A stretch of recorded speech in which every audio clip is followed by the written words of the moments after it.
நம்முடைய சமுதாயத்தை சேர்ந்தவர்கள் பெரிய தனவந்தர்கள் கிடையாது.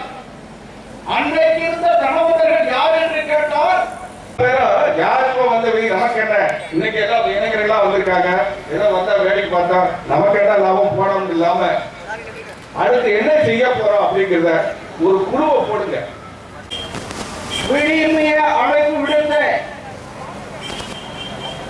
என்னுடைய வணக்கத்திற்கும் நடத்தி கொண்டிருக்கின்ற பேராசிரியர் கவிஞர் அவர்களே, தம்பி சரவணன் ஐயா சொக்கடிகளார் அவர்கள் எல்பிசி போராட்டம் நடத்தி ஏழை நகரத்தின் அன்றைய இளைஞர் செயலாளராக, தஞ்சை மாவட்ட இளைஞர்கள் செயலாளராக இருந்து ஐயாவுடைய மனம் கவர்ந்து ஐயா சொக்க கல்லூரி ஊக்கம் பெற வேண்டும் என்பதற்காக தங்களுடைய ஒத்துழைப்பிய படியும் தந்த நல்லோர் கல்வி நிதி சார்பாக 1969 வருடம் யாதவர் கல்லூரி நிறுவப்பட்டு 2000ஆம் ஆண்டு வரை தேர்ந்தெடுக்கப்பட்ட நிர்வாகிகளால் கல்லூரி நிர்வாகம் செய்யப்பட்டு வந்தது. 2000க்கு அப்புறம் கல்லூரி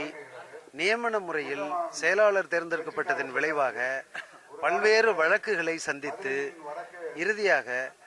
2009 வருடம் தேர்ந்தெடுக்கப்பட்ட செயலர் அவர்கள் பதவிக்காலம் 2012 முடிவடைந்த பொழுது தேர்தல் நடத்தாததால் கல்லூரி அரசு கைப்பற்றி கல்லூரியினுடைய கல்லூரியை அரசின் மதுரை ரீஜனில் உள்ள கல்லூரி கல்வி இணை இயக்குனர் வசம் ஒப்படைக்கப்பட்டது. பல்வேறு வழக்குகளை சந்தித்த பின் 2013 வருடம் 5/3/2013 திரு ராமசுப்பிரமணியம் என்ற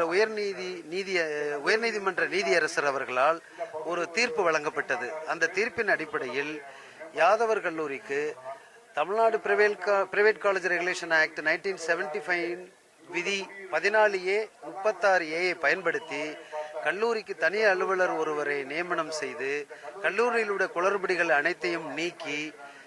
தேர்தலை நடத்தி தேர்ந்தெடுக்கப்பட்ட உறுப்பினர்கள் வசம் கல்லூரியினுடைய நிர்வாகத்தை ஒப்படைக்க வேண்டும் என்று அவர் அளித்த தீர்ப்பை நடைமுறைப்படுத்த வேண்டும் என்று கல்லூரியினுடைய பழைய மாணவர் சங்கம் சார்பாக இன்று மாபெரும் உண்ணாவிரத போராட்டம் நடைபெற்றுக் கொண்டிருக்கிறது.